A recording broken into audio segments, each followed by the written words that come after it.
Welcome for today's session. Myself Ravindra Gugre from Maratha Vidya Pracharak Samaj College of Engineering, Nashik.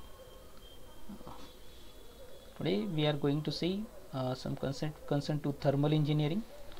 So what is the thermodynamics or what is thermal engineering that we need to know first. So thermodynamics is what the branch of science which deals with what the interaction of heat, work and energy. So we can say there is a relationship between what the heat and the mechanical energy and the conversion of this energy from one form to another form. So that is what the thermodynamics. Okay, and we can see somewhat more specific, that is what the thermodynamic systems. Okay, so whatever we can consider any kind of mass within the space or under the space that can be considered to analyze a problem. Okay, so that can be considered as a water thermodynamic system. So what we can say in a brief, region of a space which can be under the consideration to analyze a problem, that space or that mass of region can be called as a thermodynamic system. Okay, I will repeat again. A thermodynamic system will be any kind of mass within the space that can be considered to analyze a problem. Okay, that is what the thermodynamic system. Okay, so this system is bounded by what the boundaries. Okay, so that boundary may be real or imaginary. So the heat or work can be crossed across the boundaries from system to surrounding or from surrounding to system. Okay, so this system is closed by the boundary. Okay, and in between system and surrounding there will be a boundary, that we can say. Outside the boundary there will be a system, inside the boundary there will be a system, outside the boundary there will be a surrounding, inside the boundary there will be a system, that we can say. Okay, so if we together this system and surrounding, then it is what the universe. Okay, then there are some types of thermodynamic systems. So what are those? That open, closed and isolated system. Okay, we will see briefly what is that. So open system can be called as a flow system. So in an open system we can say that there is both mass as well as energy transfer will takes place across the boundary of the system, mass as well as energy. That I will show you that examples also. About closed system, there will be only energy transfer across the boundary of the system. There will not be any kind of mass transfer across the boundary of the system, that we can say. This system can be called as a non-flow system. In isolated system, there will not be any kind of mass as well as energy transfer across the boundary of the system. Means there will not be any kind of mass or energy transfer across the boundary of the system. The system is called as what? Isolated system. So here you can see that one example that I have tried to show you, that in a first case, that is what open system, one pan is kept and some material is placed and we are heating that pan. So the vapors, suppose if it is that material that we are kept, that is what, water. Okay, so the steam that we are getting after some time when the water is heated. Okay, so there will what the energy as well as mass transfer will takes place. So that is what open system. In a second system, that is what example of a pressure cooker, through where that only the steam can or the that heat can be transferred. No mass will be transferred across the boundary of the system. Yes, if you'll see that when you are boiling something inside the pressure cooker, only the steam will release. Okay, whatever the stuff, food stuff that is kept in the that pressure cooker will not loss, so will not be transferred to the surrounding. In a third, that is what isolated system, that is one example concerned to what the thermoflask, or we can say the thermoflask, thermometer, that we can say. In which there will not be any kind of mass as well as energy transfer across the boundary of the system. So this is what a brief regarding this open, closed and isolated system. Moving on, there are some laws of thermodynamics. So basically zeroth law, first law and second law of thermodynamics, those are concerned to what the heat and work transfer. Okay, so we'll see one by one. Before that, we need to see that what is the thermal equilibrium. Suppose two bodies are there and those are having equal temperature, so there will not be any kind of energy transfer between them as both are at same temperature. Okay, If there is a temperature difference, then definitely the heat or energy transfer will be possible. If those are at the same temperature, there will not be any chance to have a heat transfer or energy transfer between them. Okay, so according to zeroth law, what is there? That suppose in this figure, if you see A, B, C, okay, so A is in a thermal equilibrium with a C, and B is in a thermal equilibrium with a C. So we can say that A and B are in a thermal equilibrium. Okay, means all three bodies are in a thermal equilibrium. Or you can say that suppose A is in a thermal equilibrium with a B and C is also in a thermal equilibrium with a B, then we can conclude that A and C are also in a thermal equilibrium. So that zeroth law is stating that. Okay, so if two bodies are in a thermal equilibrium with a third one, so then these two bodies are also in a thermal equilibrium. Okay, as both are in a thermal equilibrium with the third body. So that is what is zeroth law of thermodynamics. Then on the first law of thermodynamics, it is concerned to the law of conservation of energy, that is well known to you. Most of you might be known about this law of thermodynamics. What is that? Energy can neither be created nor be destroyed, but can be transferred from one form to another form. So that is what the law of conservation of energy, or we can say the first law of thermodynamics. One example that I have shown here, what is that the brakes applied to a moving vehicle, or we can say the rotating wheels, against the rotating wheels. So that is what the application of mechanical energy. Whatever the force that we are applying on the brake pedal, that is what a mechanical energy. So when we are applying brakes, then there will be a friction between the brakes and the rotating wheel. That friction is giving you what the heat energy. Okay, so the mechanical energy is converted into the heat energy. So that is what concerned to what the first law of thermodynamics. Energy can be transported or converted from one form to another form.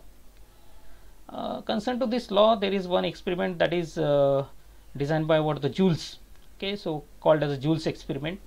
In this setup also you can see one container along with one pedal, then a wheel. Okay, this pedal is connected to wheel. Okay, this wheel is connected to the one end of the string which is mounted on a pulley. Another end of the string is connected to the weight. Okay, the container is filled up with a liquid, any liquid. Okay, so what is going to happen when weight W is dropped down by distance Z? Okay, so during this travel of weight, what is going to happen? The wheel allowed to rotate that shaft. Okay, on either end of the shaft the pedal is kept. Okay, so the pedal will rotate into the liquid, or we can say the steer into the liquid.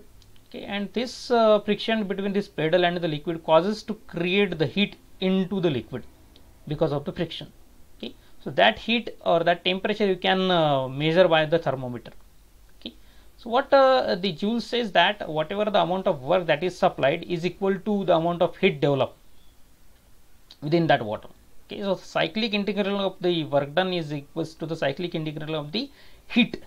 Okay, so that is what said by the Joule's experiment, but exactly it is not possible when we are going to do this thing in actual practices. So it is not possible.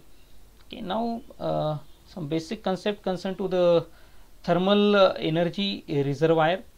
So what is reservoir? Okay, so that is what the infinite source of energy, okay, into the atmosphere. So suppose that ocean, lakes, or the universe. Okay, in that suppose we are absorbing or we are releasing some amount of energy into it or some amount of energy from it. So there will not be any deflection within its quantity or within its potential.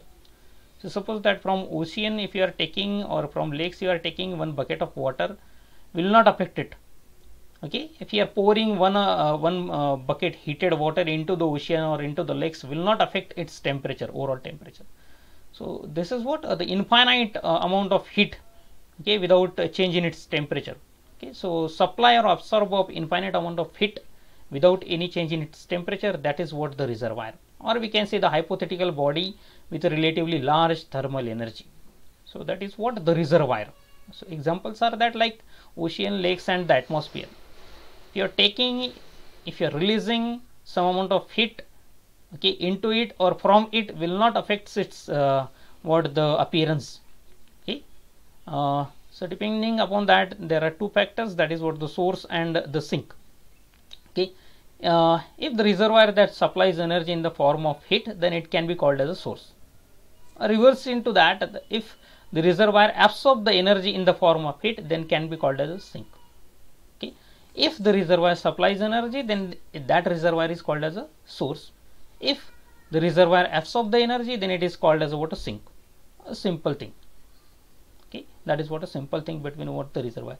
So I am telling you that in upcoming slide we are going to see that the second law of thermodynamics. So these factors are very important into that. What is reservoir, source, and the sink. Okay. Now in a second law of thermodynamics there are two statements, Kelvin-Planck statement and the Clausius statement. Okay. So first we will see that Kelvin-Planck statement. So what it says that it is impossible to construct an engine working in a cycle process whose sole effect is the conversion of all the heat energy supplied to it into equivalent amount of work. So as it is said by what the joules. Okay, so whatever amount of work is supplied is equals to whatever amount of energy developed. Okay, so that is not possible.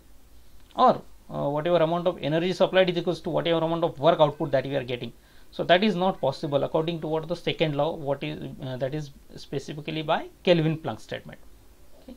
So it is impossible, that is means it is not possible to construct a device whose sole effect is to convert the all amount of energy, heat energy into equivalent amount of work. Okay. So there are some limitations that if we are going to consider that for any system it is there. If you are supplying some input to it, some losses will be there, and ultimately the output will be minimum or less than the whatever amount of energy or input that you are supplying. Okay. So the every system, okay, in actual practices will not having the 100% efficiency.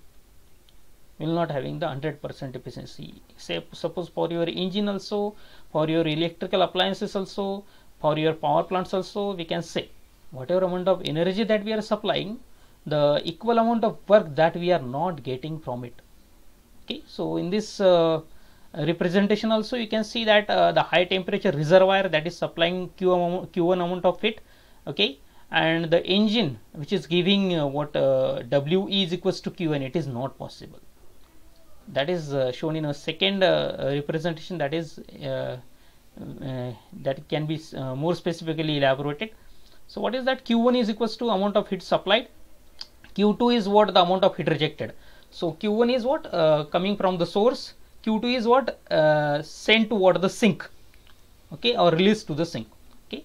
In between that there is an engine. So that is what engine is giving you work output, that is the difference of Q1 minus Q2. Okay. Then here also you can see that representation or some justification of that second law of thermodynamics concerned to the Kelvin-Planck statement. Okay. Q is not equals to W, or W is not equals to Q, okay, if it is coming from the reservoir. But if it is the difference between what? QH minus QL, then definitely there will be a W. Okay. Second law, that is again one more statement, that is Clausius statement. So it states that it is impossible to construct a device whose sole effect is to transfer the energy in the form of heat from low temperature body to a high temperature body. Okay. Means generally the flow of temperature or heat or energy will be from high temperature body to low temperature body. Okay, so it is impossible to construct a device whose sole effect is to transfer the energy from low temperature body to high temperature body. If we want to do this, okay, we need some external means. We need some external means, that is what? The work or energy we need to supply, okay, to the particular device. So suppose that it means the energy in the form of work must be added or supplied to the heat pump for transferring heat from cold body to the hot body. Okay, that is there. So that you can see here in this case it is not possible if you are not supplying any kind of energy to the system. Okay, so that is TC is the lower temperature, TH is the higher temperature, QC is the minimum amount of heat, QH is the maximum amount of heat. So TH is greater than TC, so and QH is equals to QC. So this, in this case, it is not possible. We are talking about this now. In this representation, see that the third diagram, that is what is showing you what the work is supplied toward the refrigerator. That is R is showing you what the refrigerator.